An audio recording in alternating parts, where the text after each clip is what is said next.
Aiziet! Esam ieradušies Milānā, iekārtojušies dzīvoklī un tagad varēsim pastāstīt par kā mēs te nokļuvām un principā arī noskaidrosiet pakāpeniski, ko nozīmē mizot, ko nozīmē nomizot un tā tālāk. Tā kā, Kalvi, kāds bija ceļš mums līdz Milānai, kādu piedzīvojumu? Ceļš līdz Milānai bija īstenībā perfekts. Tādā ziņā Air Baltics ar savu jauno internetu, ko piedāvā lidmašīnās, padarīja to braucienu diezgan ātru. Tālāk jau ar vilcienu līdz Milānas centram un ar metro tur mums sanāk pāris pieturs un mēs bijām klāt. Ar ļoti minimāliem tur orientēšanās izaicinājumiem. Kā izrādās, dzīvojam dzīvoklītī pašā Milānas centrā un tas ceļš aizņēma mums nepilnu stundu laikam no lidostas. Nu jā, klausies, Jāni, par cik tu biji tas, kurš izīrēja šo dzīvokli, mums atradi, organizēja ceļu, kur mēs vispār esam. Es zinu, ka es atbraucu ar vilcienu, par ko es īsti nezinu, vai es samaksāju vai nē. Nu, respektīvi, mēs iekāpām tur tāds treins brauc no lidostas līdz šejienei. Un nevarēja saprast, ka biļeti jāpērk, vai arī tur var nopīkstināt telefonu un iet iekšā. Un mēs izvēlējāmies nopīkstināt telefonu un iet uzreiz iekšā treinā, bet pa lielam nekādu naudu nenoņēma.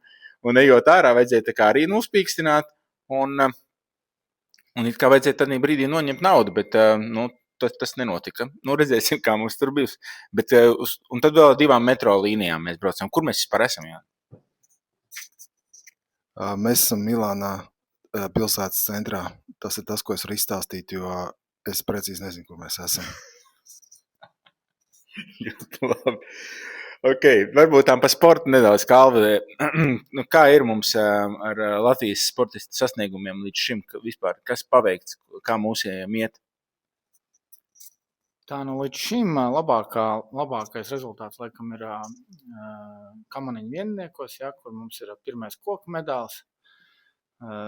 Izdevās aparjodam 3 labi braucieni, 1 nevisai, kur varētu būt arī lielākā medaļa palika. Kaut gan tur vēl ir jautājums, jo Itālis, kurš ieņem 3. vietu, nobrauc perfekts 4 braucienus. Kā reiz tagad online tā ar vienu aci skatos, mūsu meitenes brauc, Taubits nobrauc ok, 3. braucienu, 2 vācieti nokļūdījās identiski pie starta, kur viss aizgāja šķērsām. Iespējams, ka tur arī 2 vācieti ir no cīņas izstājusies, tagad tūlīt brauks mūsu meitene. Tad skatīsimies, kas notiek. Biatlona klasikā šodien negāja laikam slēpes vajadzīgā ātrumā, un precizitāte arī nebija izcila, bet bija normāla. Rezultāti tur nevisai. Tur, man liekas, ārpus 1. 30. Džeki, Birkentāls, man liekas, bija 31. Sprints. Slēpošana tur galīgi mūsējie nespēja sastādīt konkurenci, un tur mēs esam stipri ārpus 50, ja ne ārpus 70. Vislielākā cerība ir uz kamaniņām, kuras te online ar vienu aci vērojam. Tūlīt arī mūsu meitene cerīsies kamanās. Klausies, bet vēl jau šortraks bija šodien. Jā, šortrakā Džeki tik tālāk, arī ar ļoti, izaicinājumu pilnu braucieni, un tur ar tiesnešu lēmumu iecēla nākamajā kārtā, jo tur laikam diskvalifikācija saņēma viens čalīts, bet tur arī bija līdz uz centimetriem, bet tālāk ir kilometra distancē, ir tikuši, ja nemaldos, ceturtdaļfinālā tagad. Mums ir nopirktas biļetes uz hoķi, uz 3 spēlēm un arī šortraku.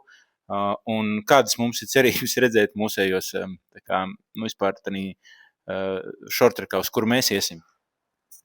Jāsaka, ka šī distance, kur šodien tur kvalificējās, tā nav tā distance, kur mēs iesim uz 1500, ja tam būs sacensības nedaudz vēlāk. Tur mums ir biļetes uz playoffiem. Ja tiks uz playoffiem un pārvarēs kvalifikācijas kārtas, tad vismaz vienu latvieti šortrak distancē redzēsim. Turam īkšķis. Klau, Jāni, par hokeju. Tu mums esi lielais hokeja fans. Kā mūsu komandai iet šobrīd, ko viņi dara? Jā, komandai kopumā iet labi. Varētu uzteikt, pieņemsim, Danu Ločmelu, kurš pats nopircis biļeti un atlidojas ātrāk, lai komandu satiktu. Tas tāds foršs attieksme pāris dienas atpakaļ. Un noteikti vērts pieminēt ir lielās hokeja komandas treniņu lielajā arēnā, kā arī uzvaru pār Šveici 3-1. Izskatās, ka spēle bija ļoti laba un Vitoļņš kopumā bija apmierināts, tā kā prieks dzirdēt par tādiem rezultātiem un, kā saka, turam īši par to, lai mūs iegatavojās un gaidām lielo spēli ar ASV. Un vēl es vēlējos teikt, mīļie draugi, vēl ir brīdis, kad jūs varat ieplānot un atbraukt uz Milānu, tā kā lūdzu, ja ir iespēja pievienoties. Ir arī opcija atbraukt ar mašīnu, weekends ir priekšā garš, 2 spēles, gan jau biļetes kaut kur varēs otrreizē tirgu dabūt, tā kā apdomājiet iespēju, lieliski iespēja piedalīties Milānas olimpiskajās spēlēs. Super, nobraucie, ja? Mazs komentārs. Jā, mazs komentārs. Jā, tad mūsu meitene nobrauca labu braucienu, praktiski līdzvērtīgi kā pirmos 2, un šobrīd jāskatās, kā nobrauks konkurence, bet man šķiet, ka būs pakāpsies pa vienu vietu uz augšu, un šobrīd 2. pēc 3. brauciena. Super, labi, veiks mūsu sportistiem, un mums pēc kādas pusstundas, stundīs mēs ceram paēst kaut ko, tā kā, jā, tiekamies.